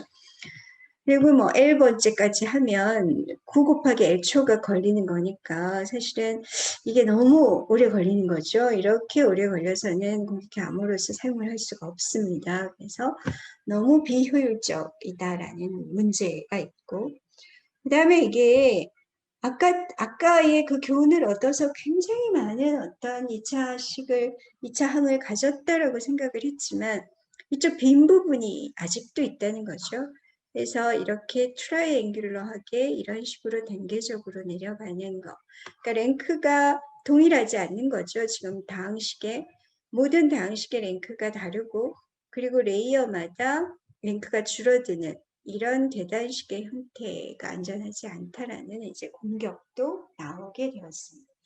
그래서 이제 이 이후로부터는 이제 그로브너 베이시스 알고리즘 이런 거를 이용을 해서 해를 구하는 이런 방법론은 효율적이어서 안 되고 그 다음에 이렇게 리컬시브하게 변수가 늘어나는 이런 것도 안전하지 않다라는 것을 알게 되어서 이제 그런 방법으로 더 이상 설계를 하지 않게 됩니다. 그래서 이제 많은 어떤 이런 시행착오를 겪다가 정말 이제 안전한 그런 MQ 전자서명을 이제 설계를 하게 되는데 그게 이제 유명한 UOV 방법입니다. 그래서 이제 이 UOV 방법에 대해서 이제 설명을 할 건데요. 이것은 언밸런스드 오일 앤 비니거의 이제 약자고 이제 비닐하고 오일하고 식초가 섞이지 않는다라는 그런 의미에서 이제 이렇게 이름을 붙였고요. 아마 이걸 설계한 사람이 굉장한 미식가였던 것 같습니다. 그래서 이제 키를 어떻게 생성을 하냐면 우리의 변수의 개수가 n개인데 n개의 변수를 오일 변수하고 비니거 변수 인덱스를 그렇게 나눕니다. 그래서 V계 처음에 V계는 비니거 베리어블이라고 비니거 인덱스라고 놓고 그 다음에 V 플러스 1부터 V 플러스 5까지 V 플러스 5가 이제 n이니까 나머지 5개를 5일 변수라고 놓는 거죠. 그래서 정확하게 두 개를 분리를 해서 그 다항식을 이제 특별한 구조를 가지게 구성을 합니다. 어떻게 구성하냐면 2차식 첫 번째 2차 항들을 2차 항의 인덱스가 있죠. xi하고 xj인데 이 ij가 전부 비니거하고 비니거 인덱스에서 있도록 뽑아냅니다. 그 다음에 또 2차 항은 이번에는 xi는 비니거에 들어있고 xj는 오일에 들어있는 그런 인덱스를 선택을 해서 2차 항을 만듭니다. 그 다음에 1차 항하고 상수하고 있는 거죠. 그래서 여기서 특별한 점은 뭐냐면 그러니까 일반적으로 랜덤한다면 사실은 모든 2차 항을 다 포함해야 되는데 여기서 인덱스가 5일하고 5일에 들어있는 그런 인덱스의 2차 항을 제외를 했다는 것이 여기서의 특징입니다. 그래서 이런 인덱스를 가지고 있는 모든 2차 항을 대칭 행렬로 나타내게 되면 이런 형태가 되는 거죠. 그래서 V 곱하기 V는 있고 그다음 V 곱하기 5가 여기 있는데 사실은 V 곱하기 5나 5 곱하기 V나 같습니다. 그래서 이게 대칭을 이루는 대칭 행렬이 되는데요. 그리고 5일 곱하기 5일이 없는 이런 구조가 되는 거죠. 그래서 행렬로 봤을 때 이 부분이 없지만 사실은 풀랭크를 가지도록 설계가 되어 있는 거죠. 그래서 충분한 이차항을 갖는다라는 것을 여기서 보장할 수가 있고 그 다음에 이제 어떤 랜덤한 n에서 fn에서 fn으로 가는 랜덤한 매트릭스, 인버터블한 매트릭스를 선택을 해서 두 개를 이제 합성을 하게 됩니다. 그래서 두 개를 합성한 것을 공개키로 놓게 되죠.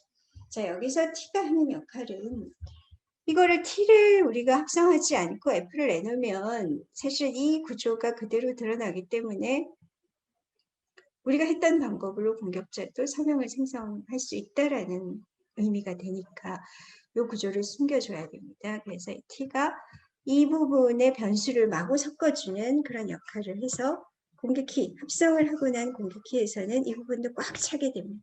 그래서 공개키는 모든 5일 곱하기 5일에도 2차 항이 살아있는 그런 랜덤 라이크한 그런 2차 식이 되는 거죠.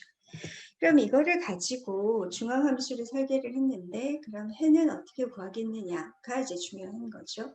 그래서 해를 구하기 위해서 이제 어떤 해식값이 주어져 있을 때 이제 그 값을 가지고 2차 식의 이제 시스템이 됐는데 2차 식의 시스템의 해는 그 누구도 구할 수가 없는 상황이니까 일단 비니거 밸류를 V계를 뽑습니다. 그래서 상수항을 V계를 뽑아요. 그래서 이 뽑은 것을 비밀 키에다가 대입을 합니다.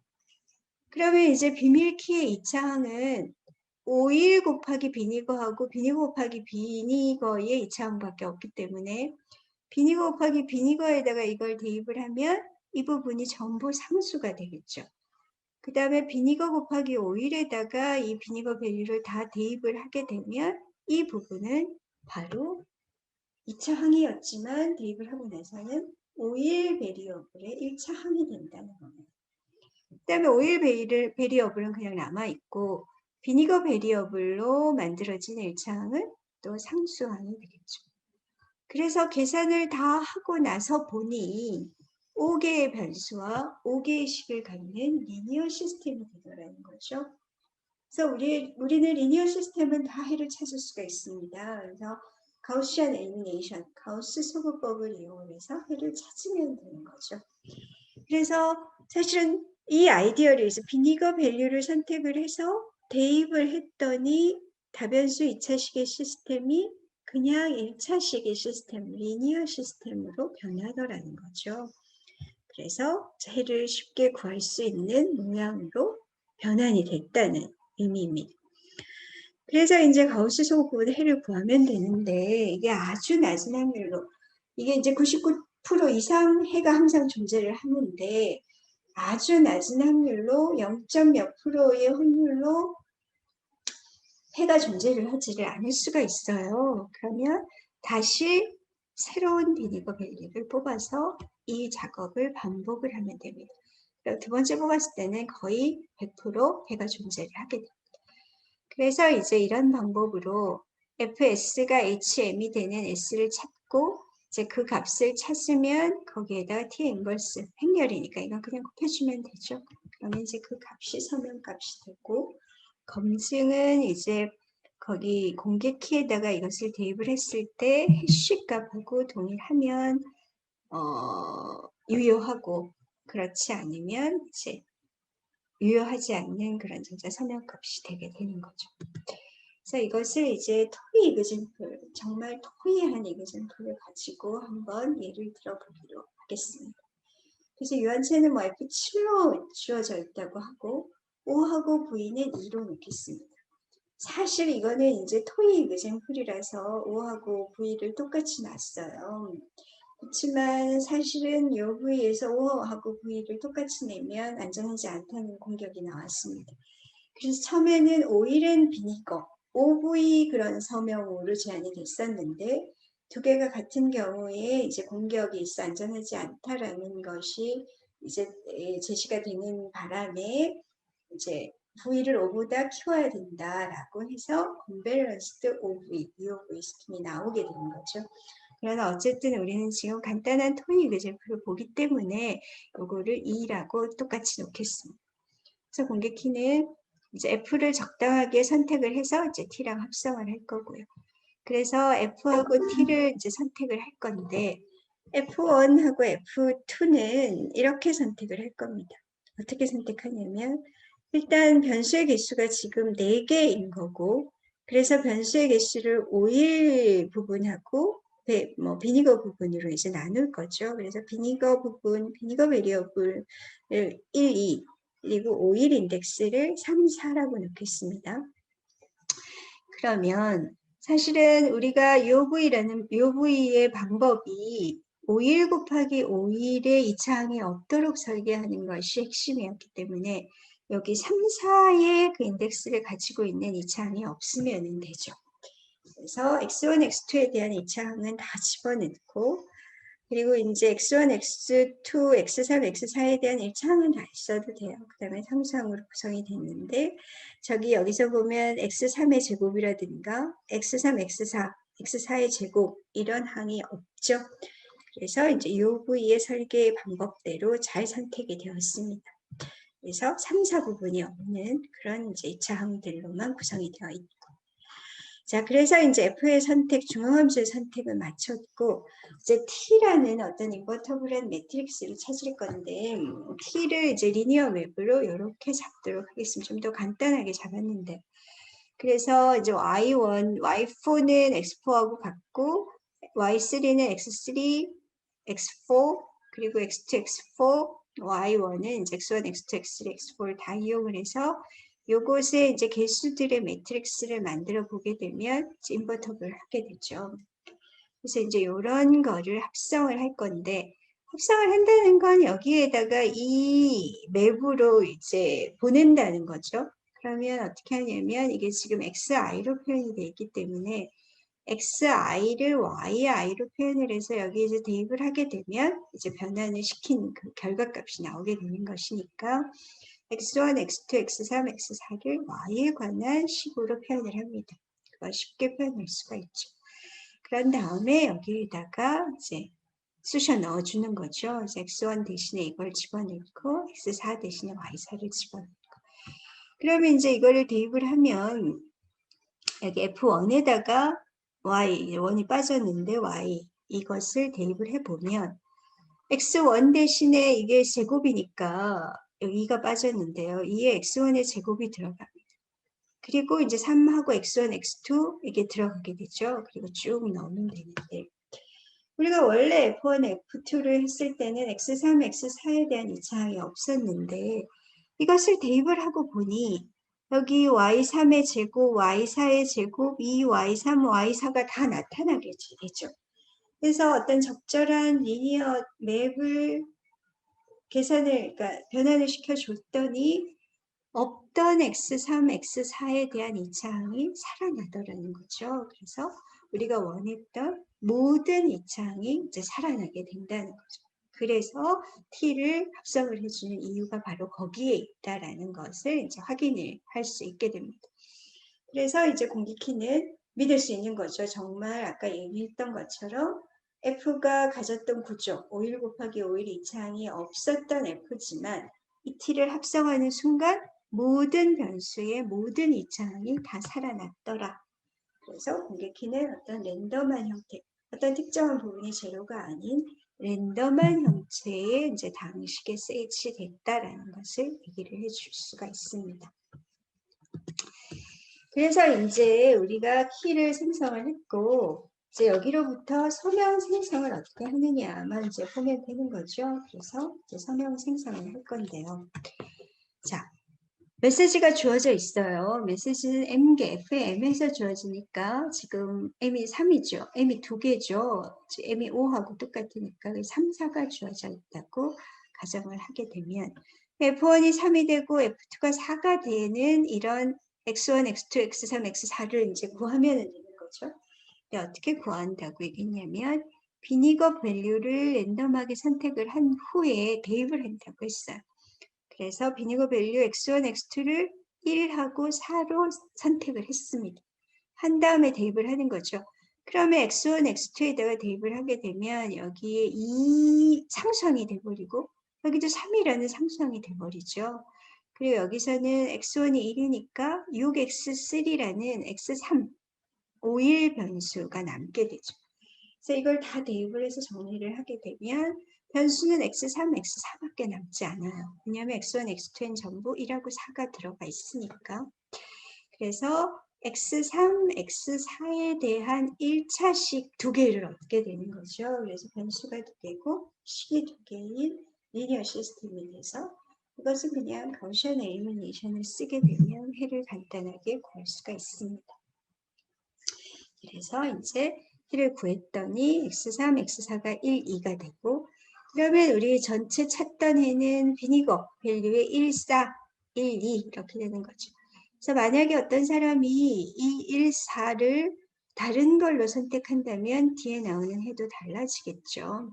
그래서 이제 그 값은 여러 개가 있다는 거고 그 값에다가 B를 넣어주면은 서명값이 됩니다. 여기서 이제 확인할 수 있는 것은 뭐냐면 우리가 이 비니거 밸류를 매번 서명을 생성할 때마다 새롭게 선택을 하기 때문에 같은 메시지를 여러 번 서명을 하더라도 서명값이 모두 달라진다는 것을 알 수가 있습니다. 서명이 디터미니스틱하지 않다는 거죠. 그래서 우리가 UOV의 어떤 토의, 아주 정말 토의한 그런 예제를 살펴보았고요. 그러면 이제 이거를 공개키가 어떻게 생기고 비밀키가 어떻다라는 거를 우리가 정확하게 알았기 때문에 공개키 길이와 비밀키 길이도 계산을 해낼 수가 있습니다. 그래서 공개키 길이는 사실은 다항식 한 개의 2차항의 개수 더하기 1차항의 개수, 상수항의 개수이기 때문에 이제 그거를 계산을 해주면 되죠. 자, 아까도 얘기했지만 2차항의 개수는 이제 n에서 2개를 뽑는 콤비네이션과 같다고 얘기를 했고 이제 거기에다가 1차항 상수항을 더하게 되면 이제 2분의 n 플러스 1 곱하기 n 플러스 2가 됩니다. 그리고 그러한 다항식의 개수가 m개가 있기 때문에 m을 곱해주면 이렇게 되죠. 그래서 n에 대해서는 2차식이고 m도 뭐 사실은 n이 거의 비슷하다고 하면 m에 대한 3차식 이렇게 되기 때문에 굉장히 공개키의 크기가 커집니다. m이 커지면. 그리고 이제 비밀키의 길이는 그 S하고 T의 길이하고 그리고 F는 이제 2차 다항식인데 거기서는 물론 이제 n에서 이 2개를 뽑는데 51 곱하기 51 부분만 거기에서 생기는 2차식을 빼주면 되니까 비밀키 길이도 계산을 할 수가 있습니다. 그래서 이제 이렇게 계산이 되어진다는 거죠. 그래서 이제 UOV의 공개키 길이하고 비밀키 길이를 계산해 보니까 굉장히 길더라는 거죠.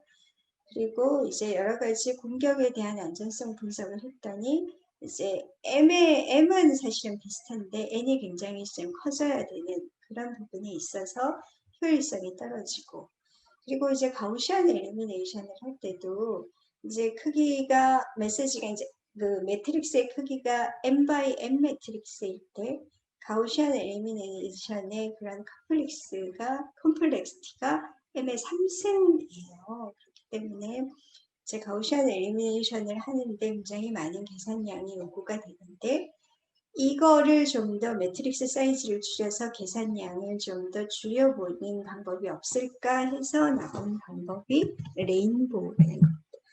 이제 UV에 어떤 층을 준다라고 해서 이제 레인보우라고 이름을 지은 것 같은데 어떤 무지개라는 거라서 굉장히 이제 이름이 낭만적이죠. 그래서 이것은 이제 어떻게 해야 되는지를 살펴보면 자, 비밀키를 선택을 할 때 T하고 F를 선택을 하고 이번에는 S가 하나 더 선택이 됩니다. 자, S가 왜 필요한지에 대해서는 이제 설명을 뒤에 가서 할 것이고요. 그렇게 선택을 하고 그리고 F는 층을 줘서 이제 2개의 레이어를 가지고 있도록 그렇게 F를 선택을 하게 됩니다. 그래서 2개의 레이어를 선택을 하는데 이거를 하기 위해서 이번에는 변수를 아까는 이제 2개 비니거 변수하고 오일 변수로 2개를 나누었지만 이번에는 3개로 나누었습니다. 오일 그러니까 비니거 변수 하나하고 그리고 O1, O2 이 오일 변수를 이제 2개로 나누는 거죠. 그래서 이때는 O1하고 O2를 더하면 M이 되는 UV에서는 그냥 M이 O하고 똑같았죠. 여기는 M을 O1하고 O2로 나누어서 그러니까 이제 러프하게 반 정도씩으로 잡는다면 이제 그 가우시안 엘리미네이션을 수행하는 매트릭스가 사이즈가 반으로 줄게 되는 그런 경우가 되는 거죠. 그래서 이제 첫 번째 레이어에서는 V1하고 O1, 이제 V1이 그냥 V입니다. V1하고 O1에 대해서만 UV처럼 구성을 합니다. 그래서 마찬가지로 O1 곱하기 O1에 2차항이 없도록 그리고 O2 부분은 전부 개수가 제로가 되도록 만들어주는 거죠. 그렇게 해서 1층은 구성을 해주고 2층은 V1 더하기 O1을 비니거 밸류로 보고 나머지 O2를 이제 오일 베리어블로 보는 겁니다. 그러면 UV로 마찬가지로 O2 곱하기 O2가 없는 그런 이제 걸로 이 중앙함수를 이제 구성을 해주면 되는 거죠. 그렇게 되면 이제 1차 이게 쾌는 어떻게 구하냐면 메시지 해시값이 주어지면 이제 1차가 아니라 1층에서 V를 이제 랜덤하게 선택을 해서 대입을 해주면 O1 곱하기 O1이 없기 때문에 O1개 변수에 대한 해를 구할 수가 있게 됩니다. 그러면 V개 구했고 1층에서 O1개 구했고 그러면 2층으로 내려가서 여기서 이제 비니거는 V 플러스 O1이라고 했으니까 근데 우리가 방금 V1 플러스 O1에 대한 해는 다 구했었잖아요. 그럼 여기에다가 다 때려 넣습니다. 그렇기 때문에 이제 남는 거는 O2개의 변수하고 O2개의 식을 갖는 그런 리니어 시스템이니까 마찬가지로 이제 리니어 시스템, 가우시안 엘리미네이션을 이용해서 해를 찾으면 되죠. 그래서 이제 해는 이 V1하고 O1하고 O2로 구성이 되는 그래서 N개의 엘리멘트를 가지는 벡터가 되죠. 이제 그런 다음에 이제 T의 인버스를 해주면은 UV하고 동일한 방법으로 해를 구해줄 수가 있는데요. 여기서 이제 중요한 것은 이 S의 역할입니다. 우리가 UV하고 다르게 S를 더 합성을 해줘야 된다고 얘기를 했었는데요. 이 S가 왜 필요한가 이게 사실은 중요한 의미를 갖습니다. 자, 여기서 보면 아까 T의 역할은 여기 O1 곱하기 O1, O2 곱하기 O2 이 부분이 없는 이 부분을 섞어준다고 얘기를 했어요. 그래서 이쪽 끝에 끝 부분에 대한 변수가 다른 데 있기만 하면 T를 섞어주면 없던 변수가 살아난다고 얘기를 했었죠. 우리가 그거를 아까 토이 이그젠플을 가지고 확인을 했었어요. 여기서 보면 X3, X4라는 것에 이차항이 없었어요. 중앙함수에서는 분명히 없었지만 이런 인버터블한 t라는 맵으로 이것을 변환을 시켜 주었더니 대입을 시켜주는 와중에 없던 그런 x3, x4 그게 여기서 y3, y4로 바뀐 건데 그런 이차항이 모두 살아나더라는 거죠. 그래서 그거를 목적으로 t를 해줬는데 이제 여기서는 그게 되지를 않습니다. 왜냐하면 2층은 t로 섞어주면 이 부분이 살아나요. 그래서 이제 2층 폴리노미알은 전부 모든 변수의 이차항이 살아나는 그런 랜덤한 시스템처럼 보이는데 1층은 이 부분 5원 곱하기 5원은 마찬가지로 t를 적용을 해주면 여기서의 이차항이 다 살아납니다. 그런데 이 나머지 부분이 문제라는 거죠. 이 부분은 지금 변수 자체가 아예 없기 때문에 t를 그냥 대입을 해도 여기는 전부 제로예요. 그래서 아무런 조치를 취하지 않고 1층하고 2차의 다음식으로 해서 t만을 적용을 해서 폴리노미알을 공개키로 이제 공개를 하게 되면 2층의 폴리노미알은 전부 모든 2차항이 살아나는 랜덤 라이크 하지만 1차는 이쪽 부분만 전부 2차항이 살아나 있고 이 부분은 전부 제로인 그런 폴리노미알이 되기 때문에 1층하고 2층을 구분할 수 있게 됩니다. 사실은 그렇게 되면 안전하지 않게 되는 거죠.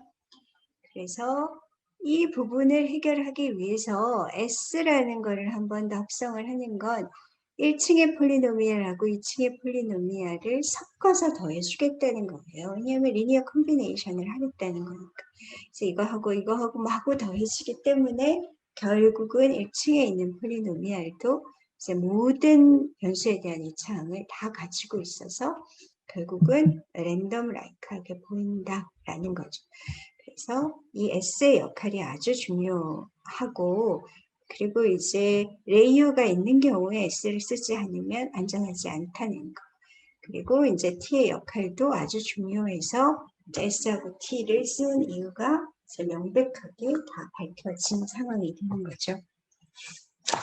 그래서 이게 이제 아까 UV하고 동일한 방법을 쓰지만 이제 층의 개수를 늘림으로써 어떤 효과를 가지느냐면 아까도 얘기했지만 아까는 n by n 매트릭스, 5 by 5 매트릭스의 가우시안 엘리미네이션을 해서 5의 3승이라는 컴플렉시티를 가진다고 했지만 얘는 그 m을 두 개로 나누어서 계산을 하기 때문에 반으로 똑같은 거를 반으로 나누어만 쓰더라도 사실은 컴플렉시티가 8분의 1 정도 이제 줄어드는 효과를 가져서 이제 가우시안 엘리미네이션을 해야 되는 행렬의 크기가 반으로 준다는 그런 장점이 있어서 서명을 이제 생성할 때 효율성이 상당히 늘어난다는 장점이 있어요.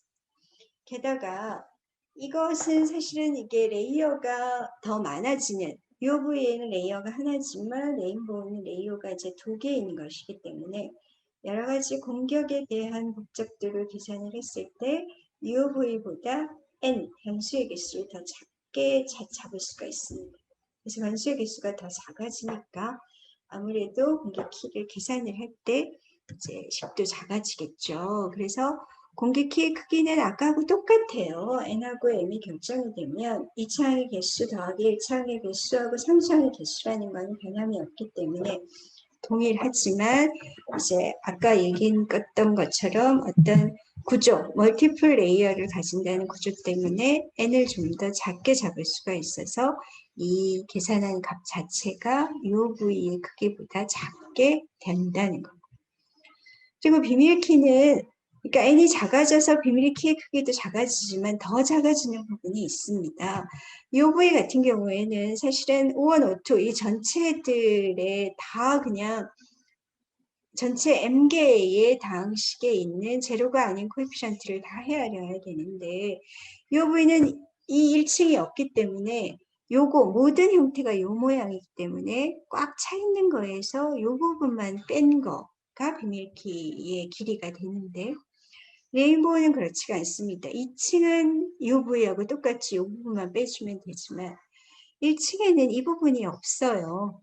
그렇기 때문에 이 부분도 다 제외를 시켜줄 수 있다는 거죠. 그래서 이 부분이 상당히 큽니다.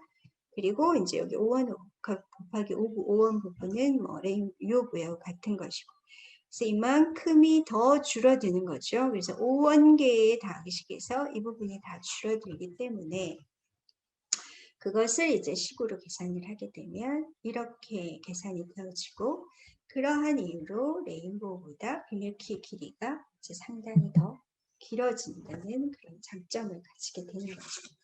그래서 이제 이 UOV하고 그리고 이제 UOV의 효율성을 더욱 향상을 시킨 이제 레인보우에 대해서 얘기를 했고요.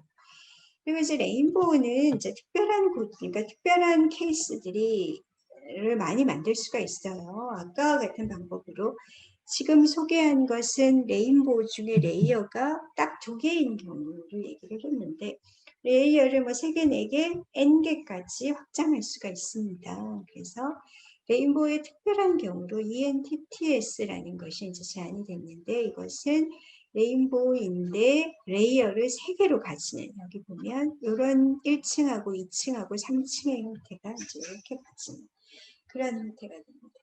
그래서 레인보우의 구조하고 레인보우의 서명 생성 방법은 이제 그대로 따를 건데, 다항식을 이제 구성을 할 때 스파르스하게 구성을 합니다. 스파르스하게 구성을 해서 이제 이게 지금 1층에 있는 이제 비밀 다항식을 다 더한 형태라서 여기가 차 있지만, 한 개만 했을 때는 여기 스파르스하게 구성이 됩니다. 스파르스하게 구성이 돼서 꽉 차 있지 않는 거죠. 그래서 그렇게 구성을 하고, 두 번째 층에서도 이렇게, 이건 다 더했는데도 지금 빈 부분이 보이는 거죠. 그래서 이렇게 아주 듬성듬성하게 스파르스하게 이제 선택을 하고, 그 다음에 이제 세 번째는 이러한 모양을 가지도록, 그래서 이쪽하고 이렇게 해서 이렇게 스파르스하게 듬성듬성하게, 이 모양은 지금 이걸 다 더한 겁니다. 그렇기 때문에 이 한 부분은 여기 이제 여기서의 뭐 몇 줄, 몇 개, 이렇게 이제 선택이 되는 거죠. 그래서 이제 지금 요 얘는 m이 24개고 n이 32개인 그런 것을 이제 얘기를 하고, 여기 l을 구분하는 이제 l이 있는데 그건 6인 경우에 그림으로 표현을 한 겁니다.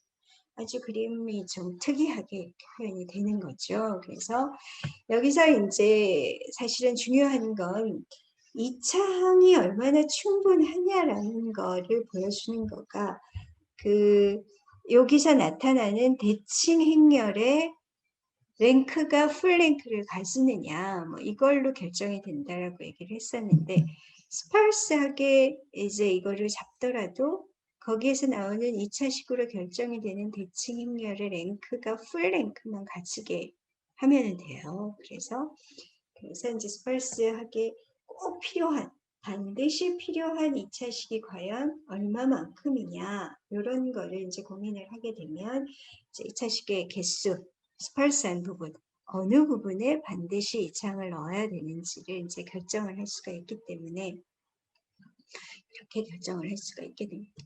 그래서 이제 이거는 ENTTS가 되는데, 이제 여기서 이만큼 지금 다 여기 비어 있는 데가 제로죠. 그래서 이것을 이제 T로 합성을 해주면 없던 변수들이 살아나고, 그 다음에 이제 이쪽 제로인 거는 T로서도 변수를 살릴 수가 없다고 얘기를 했었지만, S하고 그거를 합성을 해주면 이것들을 모두 더해주는 리니어 콤비네이션이 되기 때문에 모든 항이 살아난다고 얘기를 했었죠.